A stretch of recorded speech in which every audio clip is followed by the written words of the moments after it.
কথিকা 2 চ্যানেলের পক্ষ থেকে আপনাদের সবাইকে স্বাগত জানাচ্ছি আমাদের নিয়মিত আয়োজনে। চলছে ড্যান ব্রাউন রচিত দ্য ভিঞ্চি কোড। আজ পাঠ করছি তার 17তম পর্ব। অধ্যায় 56। সোফি টিবিংয়ের দিকে অনেকক্ষণ চেয়ে থেকে ল্যাংডনের দিকে তাকালো। হোলি গ্রেল একজন ব্যক্তি?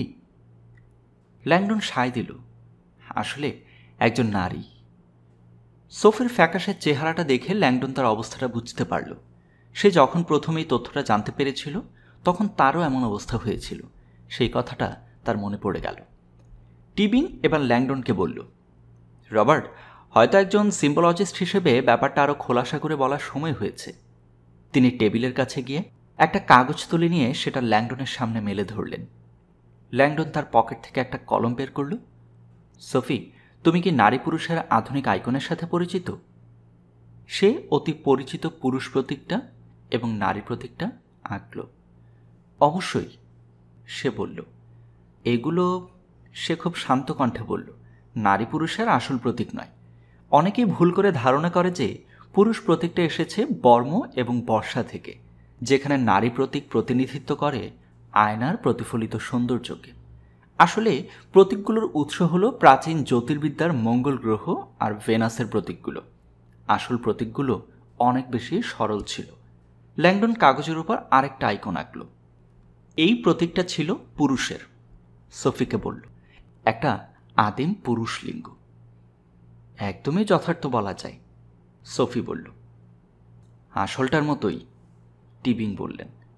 ল্যাংডন আবারও বলতে লাগল, এই আইকনটা সাধারণভাবে ব্লেড বা তলোয়ার নামে পরিচিত, আর এটা প্রতিনিধিত্ব করে আগ্রাসন এবং পুরুষত্ব।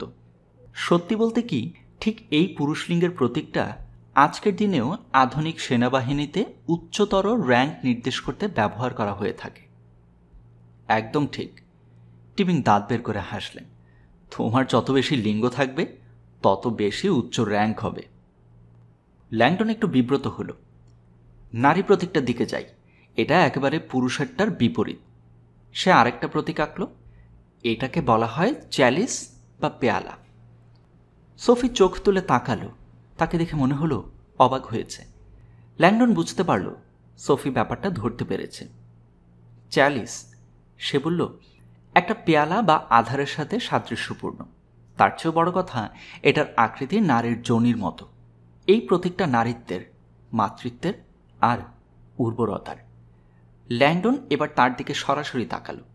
সোফি, কিংবদন্তি বলছে হোলি গ্রেল হলো একটা চ্যালিস, মানে একটা পেয়ালা। পেয়ালা হিসেবে গ্রেলের বর্ণনাটা আসলে হোলি গ্রেলের সত্যিকারের চরিত্রকে রক্ষা করার জন্য। এজন্যই বলা হয় কিংবদন্তিতে চ্যালিসকে একটা রূপক হিসেবে ব্যবহার করা হয়েছে। একজন নারী, সোফি বলল। একদম ঠিক, ল্যাংডন হাসল। বাস্তবিক গ্রেল হলো নারীত্বের প্রাচীন একটা প্রতীক। হোলি গ্রেল দিয়ে আসলে পবিত্র নারী এবং দেবীদের বোঝানো হয়েছে, যা বর্তমানে হারিয়ে গেছে। সত্যি বলতে কি, চার্চ সেটাকে নিশ্চিহ্ন করে ফেলেছে। নারীর শক্তি এবং নতুন জীবন উৎপাদন করার ক্ষমতাকে একসময় খুব পবিত্র জ্ঞান মনে করা হতো, কিন্তু এটা পুরুষ শাসিত চার্চ ব্যবস্থার জন্য হুমকি হয়ে দেখা দিয়েছিল। আর সেজন্যেই পবিত্র নারীকে ডাইনি আখ্যা দিয়ে ভ্রষ্ট করা হয়েছিল। ঈশ্বর নয়, বরং মানুষই আদি পাপের স্রষ্টা। যেখানে বলা হয়েছে হাওয়া আদমকে গন্ধম খাইয়ে স্বর্গচ্যুত করেছিলেন। নারী একসময়ের পবিত্র জন্মদাত্রী শত্রু হয়ে গেল। আরও বলা দরকার, টিবিং দাবি করল, নারীরা জীবনানে এই ধারণাটি আসলে প্রাচীন ধর্মের ভিত্তি ছিল। সন্তান জন্ম দেওয়াটা রহস্যময় আর শক্তিশালী একটা ব্যাপার। দুঃখজনক যে খ্রিস্টীয় দর্শন সিদ্ধান্ত নিয়েছিল যে নারীর সৃজন ক্ষমতাকে অবজ্ঞা করে, জীববিদ্যার সত্যকে অস্বীকার করে পুরুষকে স্রষ্টা হিসেবে তুলে ধরা হবে। জেনেসিস বা সৃষ্টিতত্ত্ব আমাদেরকে বলছে আদমের পাঁজর থেকে হাওয়া সৃষ্টি হয়েছে। নারী হয়ে গেল পুরুষ থেকে উদ্ভূত একটি পাপী জীব। জেনেসিসের শুরুটা হলো দেবীদের সমাপ্তি। গ্রেল হলো, ল্যাংডন বলল, বিস্মৃত দেবীর একটি প্রতীক। খ্রিস্টান ধর্মের আগমনে প্রাচীন প্যাগান ধর্ম খুব সহজেই মৃত্যুবরণ করেনি। নাইটরা, যারা চ্যালিস অন্বেষণকারী হিসেবে বিবেচিত, তারা চার্চের হাত থেকে নারীদেরকে বাঁচাতে অবতীর্ণ হয়েছিলেন।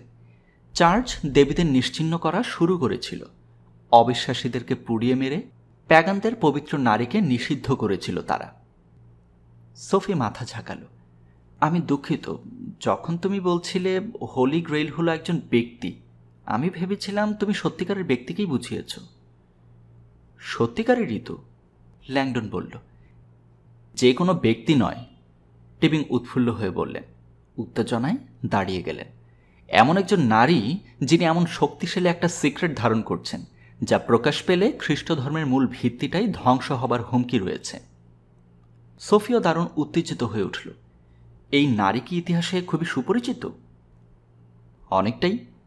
টিবিং ক্রাচটা ধরে হলের দিকে এগোলেন। আমরা যদি পড়ার ঘরে যাই তবে আমি আপনাকে দ্য ভিঞ্চির আঁকা তার ছবিটা দেখাতে পারব। 2 ঘর পরে রান্নাঘরে গৃহপরিচারক রেমি লেগালুদেজ টেলিভিশনের সামনে নিশ্চুপ দাঁড়িয়েছিল। খবরে একজন নারী আর পুরুষের ছবি প্রচার করা হচ্ছিল। ঠিক সেই দুজনের একটু আগে রেমি যাদেরকে চা পরিবেশন করে এসেছে। অধ্যায় 57। জুরিখের ডিপোজিটরি ব্যাংকের বাইরে রোড ব্লকের সামনে দাঁড়িয়ে লেফটেন্যান্ট কোলেত ভাবতেই পারছে না তল্লাশির ওয়ারেন্টটা নিয়ে আসতে ফসের এত দেরি হচ্ছে কেন। ব্যাংকাররা নিশ্চিত কিছু একটা লুকাচ্ছে। তারা দাবি করছে ল্যাংডন আর নেভু একটু আগে ব্যাংকে ঠিকই এসেছিল, কিন্তু তাদের কাছে কোনো অ্যাকাউন্ট নাম্বার না থাকার দরুন তারা এখান থেকে ফিরে গেছে। তাহলে তাদেরকে ভেতরে একটু তল্লাশি করতে দিচ্ছে না কেন? অবশেষে কোলেতের সেলুলার ফোনটা বেজে উঠল। কলটা লুভরের কমান্ড পোস্ট থেকে এসেছে। সার্চ ওয়ারেন্ট কি পাওয়া গেছে? কোলেত জানতে চাইল। ব্যাংকের কথা ভুলে যাও লেফটেন্যান্ট, এজেন্ট তাকে বলল। আমরা একটা খোঁজ পেয়েছি। ল্যাংডন আর নেভু কোথায় লুকিয়ে আছে ঠিক সেই অবস্থানটা খুঁজে পেয়েছি। কোলেত তার গাড়ির হুডের উপর বসে পড়ল। তুমি ঠাট্টা করছো? মফস্বলের দিকে আমার কাছে একটা ঠিকানা আছে, ভার্সের কাছাকাছি সেটা। ক্যাপ্টেন ফসে কি সেটা জানে? এখন পর্যন্ত না, তিনি একটা গুরুত্বপূর্ণ কলে ব্যস্ত আছেন। আমি যাচ্ছি, তিনি ফ্রি হতেই তাকে ফোন করো। কোলেত ঠিকানাটা দেখে লাফিয়ে উঠল। ব্যাংক থেকে বের হতেই তার মনে হলো কে ল্যাংডনদের অবস্থান খোঁজ করতে ডিসিপি জেকে বলেছিল। এতে অবশ্য কিছু যায় আসে না। সে তার জীবনের সবচাইতে বড় এবং হাই প্রোফাইল গ্রেফতারটি করতে যাচ্ছে। কোলেত ওয়্যারলেসে 5টা গাড়িকে তার সাথে আসতে বলল। কোনো সাইরেন না, বুঝেছ? ল্যাংডন যেন না জানে আমরা আসছি। 40 কিলোমিটার দূরে একটা কালো ওদি গাড়ি গ্রামীণ পথ দিয়ে এসে একটা মাঠের ছায়ায় থামল। সাইলাস গাড়ি থেকে বের হয়ে রড আয়রনের ফাঁক দিয়ে ভেতরের দিকে তাকালো। তার সামনে বিশাল একটা প্রাঙ্গণ। নিচের ঘরের বাতিগুলো সব জ্বলছে। এই সময় বাতি জ্বলা অদ্ভুতই বটে, সাইলাস ভাবল, মুচকে হাসল। টিচার তাকে যে তথ্য দিয়েছেন সেটা একেবারে নিখুঁত। কিস্টোনটা ছাড়া আমি এই বাড়ি থেকে সরছি না, সে প্রতিজ্ঞা করল। আমি বিশপ এবং টিচারকে ব্যর্থ হতে দিতে পারি না। লোহা কাটার যন্ত্রটা পরীক্ষা করে দেখল সে। পারগুলো কেটে দরজা খুলে ভেতরে ঢুকে পড়ল সে। তার উরুতে বাঁধা সিলিস বেল্টের যন্ত্রণা উপেক্ষা করেই কাজে নেমে গেল। অস্ত্রটা হাতে নিয়ে সাইলাস সুবিশাল সবুজ চত্বরে পা রাখল। অধ্যায় 58। টিবিংয়ের স্টাডি রুমের মতো কোনো স্টাডি রুম সোফি জীবনেও দেখেনি। একটা বিলাসবহুল অফিস কক্ষের চেয়েও সেটা 6 কি 7 গুণ বড়। সায়েন্স ল্যাবরেটরি, আর্কাইভ লাইব্রেরি, এমনকি ইনডোর ফ্রি মার্কেটও এত বড় নয়। 3টা ঝাড়বাতি ঝোলানো আছে। ফ্লোরের টাইলস ঢাকা পড়ে গেছে ওয়ার্ক টেবিল, আর্টওয়ার্ক, হস্তশিল্প। আর অবিশ্বাস্য রকমের ব্যাপার হলো বিপুল সংখ্যক ইলেকট্রনিক যন্ত্রপাতি, computer, projector, microscope, copy machine এবং বিশাল একটা স্ক্যানার। আমি বলরুমটাকে বদলে নিয়েছি, টিবিং বললেন। তাকে দেখে মনে হলো মজা করছে। নাচার জন্য আমার হাতে খুব কম সময়ই থাকে। সোফির মনে হলো রাতটা যেন এক ধরনের গোধূলির মতো, যেখানে তার প্রত্যাশার কিছুই ঘটছে না। এ সবই আপনার কাজের জন্য? সত্য জানাটা আমার জীবনের প্রেম হয়ে গেছে, টিবিং বললেন। আর স্যাংগ্রিল হলো আমার প্রিয় রক্ষিতা। হোলি গ্রেইল হলো একজন নারী, সোফি ভাবল। তার মাথায় এসব কিছুই ঢুকছিল না। আপনি বলছেন আপনার কাছে এই নারীর ছবিটা আছে যাকে আপনি দাবি করছেন হোলি গ্রেইল হিসেবে।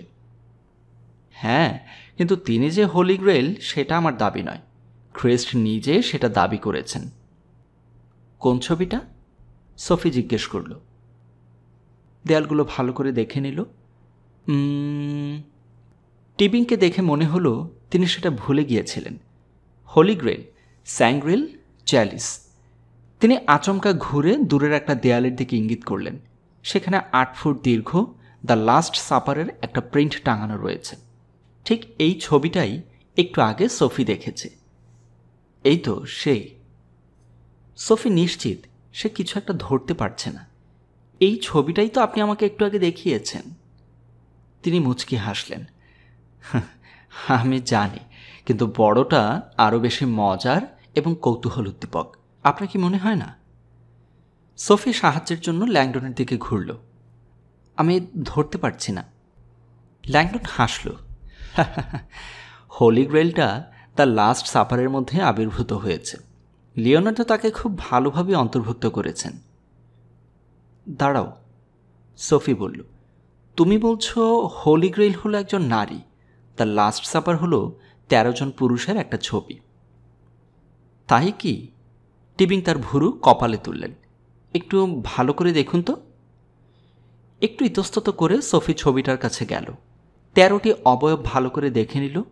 যিশু খ্রিস্ট মাঝখানে, 6 জন শিষ্য তার বাম দিকে, আর বাকি 6 জন ডান দিকে।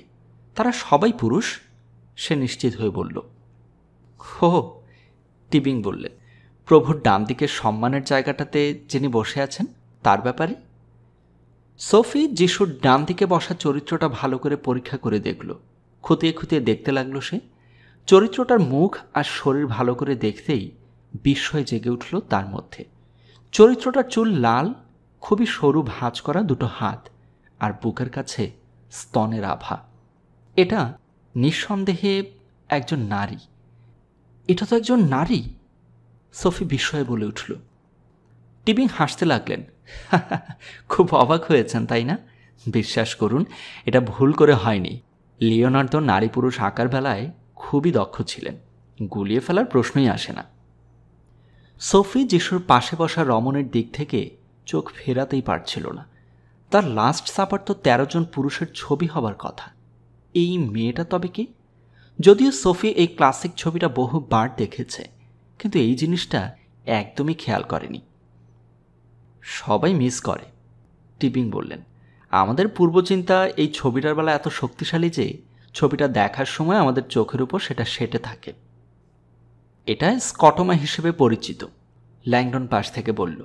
খুব শক্তিশালী প্রতীকের বেলায় মস্তিষ্ক এরকমটি করে থাকে। এই মেয়েটাকে ধরতে না পারার আরেকটা কারণ আছে, টিবিং বললেন। সেটা হলো মূল ছবিটা থেকে বেশিরভাগ ফটোগ্রাফি 1954 সালের আগে তোলা। তখন পর্যন্ত ছবির অষ্টাদশ শতকের এক শিল্পীর তুলির আঁচড়ে কতগুলো পরতে ঢাকা ছিল। এখন এই ফ্রেস্কোটা পরিষ্কার করে দ্য ভিঞ্চি সত্যিকারের ছবিটা তুলে আনা হয়েছে। ছবিটার দিকে ঘুরলেন তিনি। এথ ভয়লা। সোফি ছবিটার আরও কাছে গেল। যিশুর ডান দিকে বসা নারীটা অল্প বয়স্কা এবং দেখতে ধার্মিক। নম্র মুখ আর সুন্দর লাল চুল, হাতগুলো সুন্দর করে ভাঁজ করে রাখা। এটাই কি সেই নারী যে একাই চার্চকে নাড়িয়ে দিতে পারে? কে সে? সোফি জিজ্ঞেস করল। এটা হলো মাই ডিয়ার, টিবিং জবাব দিলেন, মেরি মাগদালেন। সোফি চমকে উঠল। পার্বণিতা? টিবিং ছোট্ট করে একটা দীর্ঘ নিঃশ্বাস ফেললেন, যেন কথাটাতে তিনি ব্যক্তিগতভাবে আহত বোধ করলেন। মাগদালেন সেরকম কিছু ছিলেন না। এই দুঃখজনক ভুল ধারণাটি শুরুর দিকে চার্চই ছড়িয়েছে। চার্চের দরকার ছিল মেরি মাগদালেনকে ভ্রষ্টা হিসেবে হেয় প্রতিপন্ন করার, যাতে ঢাকা পড়ে যায় তার বিপজ্জনক সিক্রেটটা, হোলি গ্রেইল হিসেবে তার ভূমিকা। তার ভূমিকা?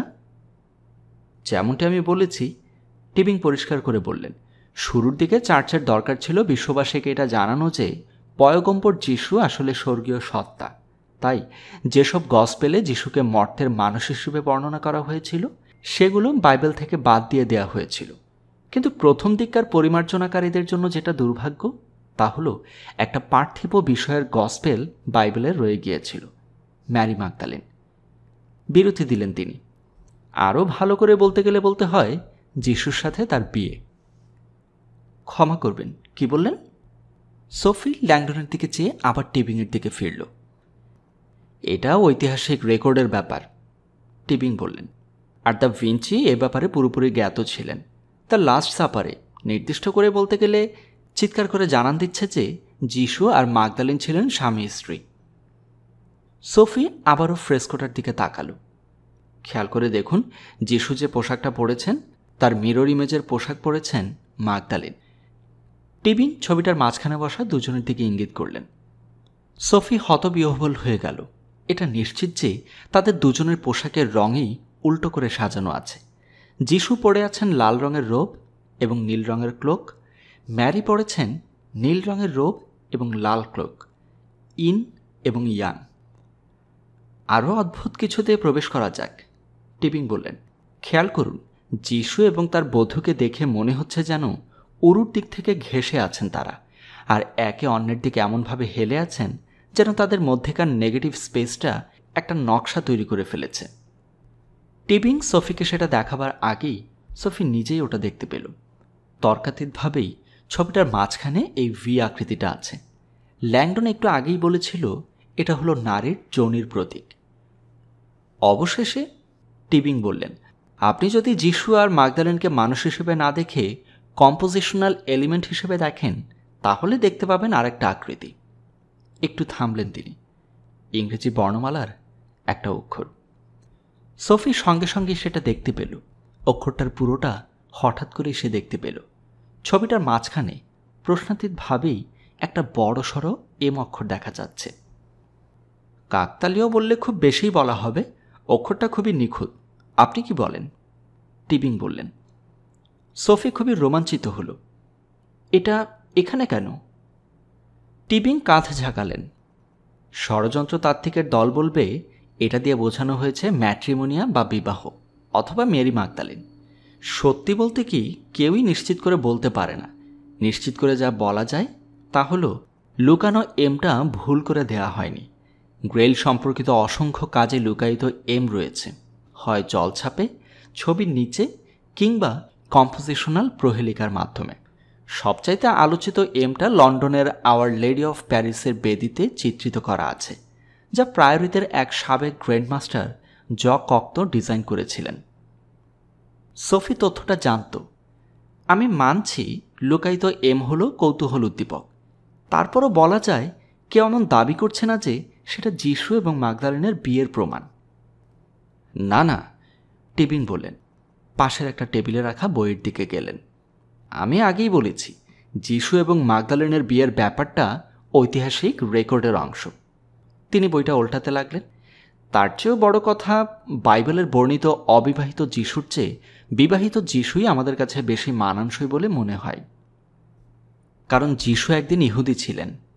টিবিং যখন বইয়ের পাতা উল্টাচ্ছিলেন সেই ফাঁকে কথাটা ল্যাংডন বলল। সেই সময়কার সামাজিক প্রেক্ষাপটে একজন ইহুদি পুরুষের পক্ষে অবিবাহিত থাকাটা প্রায় অসম্ভব ছিল। ইহুদি রীতিমতে কুমার থাকাটা নিন্দনীয়। একজন ইহুদি বাবার জন্য নিজের ছেলেকে উপযুক্ত একজন স্ত্রী খুঁজে দেওয়াটা বাধ্যতামূলক ছিল। যদি যিশু অবিবাহিত থাকতেন তবে কমপক্ষে একটি গসপেলেও সেটার উল্লেখ থাকত। টিবিং বড়সড় একটা বই খুঁজে পেয়ে সেটা তুলে আনলেন তাদের সামনের টেবিলে। চামড়ায় বাঁধানো বইটার মলাটা লেখা আছে দ্য নস্টিক গসপেলস। টিবিং সেটা খুললেন। ল্যাংডন আর সোফি তার পাশে এসে দাঁড়ালো।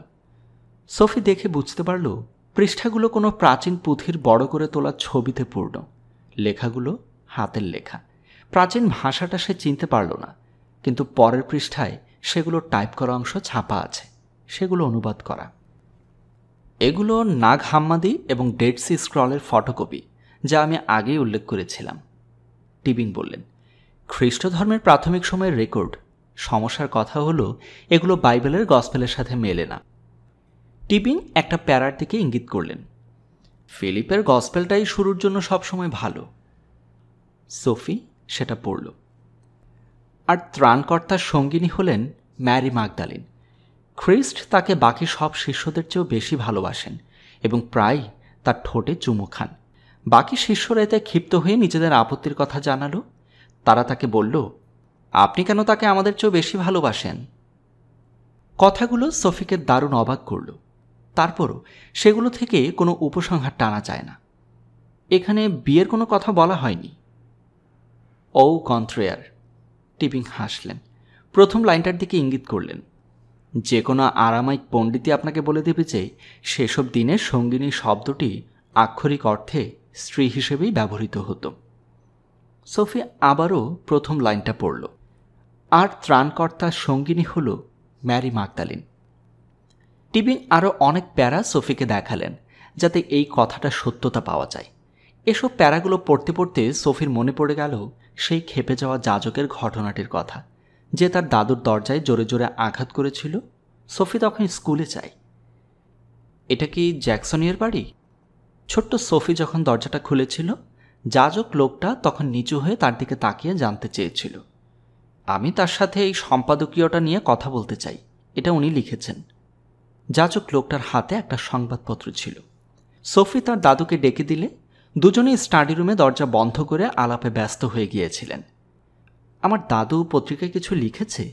সোফি সঙ্গে সঙ্গে রান্নাঘরে দৌড়ে গিয়ে সকালের পত্রিকাটা হাতে তুলে নিয়ে দেখেছিল। দ্বিতীয় পৃষ্ঠায় সে তার দাদুর নাম লেখা একটা প্রবন্ধ দেখতে পেল। সে ওটা পড়ল। কিছুই বুঝতে পারল না কি লেখা আছে, কিন্তু এটুকু বুঝল যে ফরাসি সরকারকে পাদ্রীরা চাপ দিচ্ছে একটা আমেরিকান ছবি দ্য লাস্ট টেম্পটেশন অফ ক্রাইস্টকে নিষিদ্ধ করার জন্য, যাতে দেখানো হয়েছে যিশু ম্যারি মাগদালিন নামের এক রমণীর সাথে সঙ্গম করছেন। তার দাদুর প্রবন্ধে বলা আছে যে চার্চ খুব বেশি উগ্র আচরণ করছে আর তারা নিষিদ্ধ করার ব্যাপারেও ভুল করছে। এতে কোনো ভুল নেই যে যাজক লোকটি ছিল পাগল, সোফি ভেবেছিল। এটা পর্নোগ্রাফি, জঘন্য, যাজক লোকটি চিৎকার করে বলেছিল। স্টাডি রুম থেকে হনহন করে বের হয়ে দরজার দিকে যেতে যেতে বলেছিল, আপনি এটা কিভাবে বললেন? এই মার্টিন স্কটসিজ আমেরিকানটা একজন ব্লাসফেমার। চার্চ তাকে কখনো ফ্রান্সে ঢুকতে দেবে না। যাজক ধপাস করে দরজা খুলে বের হয়ে গিয়েছিল। তার দাদু বাইরে এসে দেখে সোফির হাতে পত্রিকাটা ধরা। খুব জলদি করে ফেলেছ। সোফি জিজ্ঞেস করেছিল, তুমি কি মনে করো যিশুর বান্ধবী ছিল? না ডিয়ার, আমি বলেছি আমরা কোন বিনোদনটা গ্রহণ করব আর কোনটা করব না সেটা চার্চে ঠিক করে দেওয়াটা উচিত হবে না। যিশুর কি বান্ধবী ছিল? তার দাদু কয়েক মুহূর্ত নীরব ছিলেন। থাকলে কি তিনি খারাপ হয়ে যাবেন? সোফি একটু ভেবে কাঁধ চাকিয়ে বলেছিল, আমি অবশ্য এতে কিছু মনে করব না। স্যার লেই তখনও কথা বলে যাচ্ছিলেন। যিশু আর মাগদালিনের বিয়ে সংক্রান্ত অসংখ্য রেফারেন্স দেখিয়ে আমি আপনাকে বিরক্ত করতে চাই না। এগুলো আধুনিক ইতিহাসের অংশ। আমি বরং আরেকটা প্যারা আপনাকে দেখাতে পারি। অন্য আরেকটা প্যারার দিকে ইঙ্গিত করলেন তিনি। এটা ম্যারি মাগদালিনের গসপেল থেকে নেয়া। সোফি জানত না মাগদালিনের নামেও একটা গসপেল রয়েছে। সে গসপেলটা পড়ল।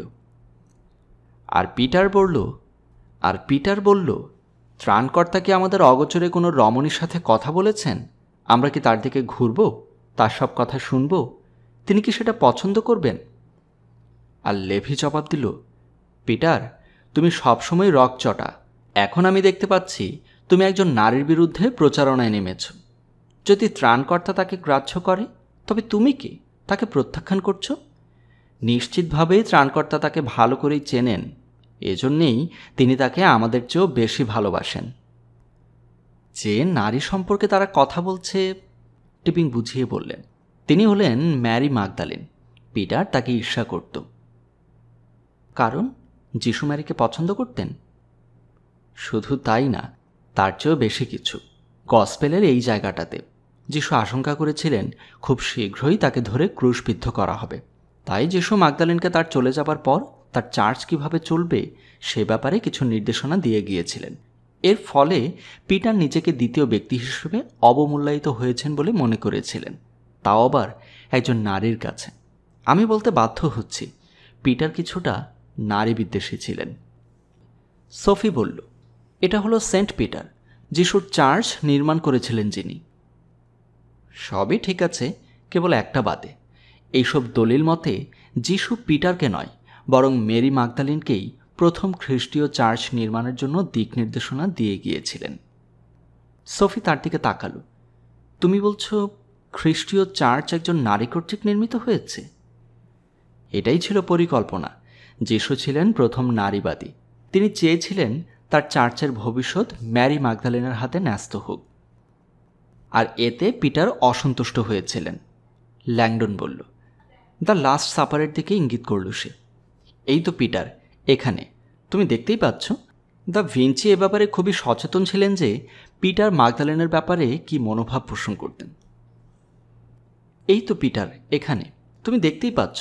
দ্য ভিঞ্চি এ ব্যাপারে খুবই সচেতন ছিলেন যে পিটার ম্যাগদালেনের ব্যাপারে কি মনোভাব পোষণ করতেন। আবারও সোফি বাকরুদ্ধ হয়ে গেল। ছবিতে পিটার ম্যারি ম্যাগদালেনের দিকে ঝুঁকে আছে, আর তার ছুরির মতো ধারালো আঙুল ম্যারির ঘাড়ের দিকে তেড়ে আছে। একই ভঙ্গি ছিল ম্যাডোনা অফ দি রকসেও। আর এখানেও আছে, ল্যাংডন বলল। পিটারের কাছে শিষ্যদের ভিড়ের দিকে ইঙ্গিত করল সে। এই হাতটা কি একটা চাকু ধরে আছে না? হ্যাঁ, অচেনা কেউ। তুমি যদি হাতগুলো গুনে দেখো তবে দেখতে পাবে সেটা কারোরই না, এটা অদৃশ্য কারোর, ছদ্মবেশে একজনের। সোফিকে দেখে মনে হলো বেশ উত্তেজিত। আমি দুঃখিত, আমি এখনো বুঝতে পারছি না এসব দিয়ে কিভাবে বোঝা যায় যে ম্যারি ম্যাগদালেন হলেন হোলি গ্রেইল। আহা, টিবিং আবারও আতিশয্যে বললেন। এখানেই তো মজাটা লুকিয়ে আছে। আরেকটা বিশাল তালিকা বের করলেন তিনি। সেটা টেবিলের উপর ছড়িয়ে দিলেন। একটা বিশাল বংশ তালিকা। খুব কম লোকই বুঝতে পারে যে ম্যারি ম্যাগদালেন সেই সময় খুবই শক্তিশালী ছিলেন। সোফি এখন পরিবারের তালিকাটা দেখতে পেল। বেঞ্জামিনের গোত্র। মেরি ম্যাগদালেন হলেন এখানে, টিবিং বললেন। বংশতালিকার উপরের দিকে নির্দেশ করলেন তিনি। সোফি খুব বিস্মিত হল। তিনি বেঞ্জামিনের বংশের ছিলেন? অবশ্যই, টিবিং বললেন। ম্যারি ম্যাগদালেন ছিলেন রাজবংশোদ্ভূত। কিন্তু আমি জানতাম ম্যাগদালেন ছিলেন খুবই গরিব। টিবিং মাথা ঝাঁকালেন। ম্যাগদালেনকে বেশ্যা হিসাবে প্রচার করা হয়েছিল যাতে তার শক্তিশালী পরিবারের ব্যাপারটা মুছে ফেলা যায়। ল্যাংডনও কথাটার সাথে সায় দিল। সে টিবিংয়ের দিকে ফিরে বলল, কিন্তু ম্যাগদালেন যদি রাজবংশেরই হয়ে থাকে তবে চার্চ কেন তাকে এত পরোয়া করল? ব্রাইটনটা হাসলেন। মাই ডিয়ার, চার্চ ম্যারি ম্যাগদালেনের রাজকীয় বংশ নিয়ে মাথা ঘামায়নি। তারা মাথা ঘামিয়েছিল যিশুর সাথে তার সম্পর্কটা নিয়ে। যিশুও রাজবংশের ছিলেন। আপনি হয়তো জানেন, বুক অফ ম্যাথিও বলছে যিশু ছিলেন ডেভিডের বংশধর, মানে ইহুদিতে রাজা সোলেমানের বংশোদ্ভূত। বেঞ্জামিনের বংশের কাউকে বিয়ে করার মধ্য দিয়ে যিশু দুটো রাজবংশের রক্তের অধিকারী হয়ে উঠেছিলেন। এতে করে সম্ভাব্য রাজনৈতিক ঐক্য সাধিত হবার সম্ভাবনা দেখা দেয়। আর সোলেমানের সময়ের মতো আবারও একই বংশের লোক হিসেবে সিংহাসনের বৈধ দাবিদার হয়ে ওঠেন তিনি। সোফি বুঝতে পারল অবশেষে তিনি আসল জায়গায় এসেছেন। টিবিংকে আরও বেশি উত্তেজিত দেখাচ্ছে। হোলি গ্রেইলের কিংবদন্তিটা আসলে রাজবংশের রক্তধারার কিংবদন্তি। যখন গ্রেইল কিংবদন্তি বলে যিশুর রক্তের পেয়ালা বা চ্যালিস, তার মানে সেটা ম্যারি ম্যাগদালেন, যে নারীর যোনি যিশুর বংশকে ধারণ করেছে। কথাটা সোফির কাছে প্রতিধ্বনিত হতে লাগল। ম্যারি ম্যাগদালেন যিশুর বংশধারাকে বহন করেছেন। কিন্তু যিশু কিভাবে বংশধর রেখে যাবেন যদি না... সে একটু থেমে ল্যাংডনের দিকে তাকালো। ল্যাংডন আলতো করে হাসল। যদি না তাদের কোনো বাচ্চা কাচ্চা না থাকে। সোফি উত্তেজনায় দাঁড়িয়ে গেল। টিবিং যেন ঘোষণা দিলেন, মানব ইতিহাসের সবচাইতে বড় সিক্রেট, যিশু কেবল বিয়েথাই করেননি, বরং তিনি একজন বাবাও ছিলেন। মাই ডিয়ার, ম্যারি ম্যাগদালেন ছিলেন একজন পবিত্র আধার। সোফির মনে হলো তার হাতের পশমগুলো খাড়া হয়ে গেছে। কিন্তু এরকম একটা সিক্রেট কি করে এতদিন পর্যন্ত চেপে থাকলো? হায় ঈশ্বর, টিবিং বললেন। এটা মোটেও চেপে রাখা ছিল না। যিশুর বংশ তালিকাই হলো সর্বকালের সেরা কিংবদন্তির উৎস, হোলি গ্রেইল। ম্যাগদালেনের গল্পটা শত শত বছর ধরে উচ্চারিত হয়েছে, বিভিন্নভাবে, বিভিন্ন কৌশলে। আপনি চোখ খুললেই দেখতে পাবেন তার গল্পটা চারিদিকেই আছে। আর স্যাংগ্রিল দলিল দস্তাবেজগুলো? সোফি বলল, তারাও কি এই প্রমাণ দিচ্ছে যে যিশুর বংশধর আছে? তারাও বলছে। তো হোলি গ্রেইলের পুরো কিংবদন্তিটা আসলে রাজবংশ সংক্রান্ত? আক্ষরিক অর্থে তাই। টিবিং বললেন, স্যাংগ্রেল শব্দটা এসেছে সাংগ্রিয়েল থেকে অথবা হোলি গ্রেল থেকে, কিন্তু সুপ্রাচীনকালে সাংগ্রেল শব্দটা দুটো ভাগে বিভক্ত ছিল। টিবিং একটা কাগজে লিখে সেটা সোফির কাছে দিলেন। সোফি লেখাটা পড়ল, সাং রিয়েল। সঙ্গে সঙ্গে সোফি এটার অর্থটা ধরতে পারল। সাং রিয়েলের আক্ষরিক অর্থ হল রয়্যাল ব্লাড, মানে রাজকীয় রক্ত। 17তম পর্বের সমাপ্তি এখানেই।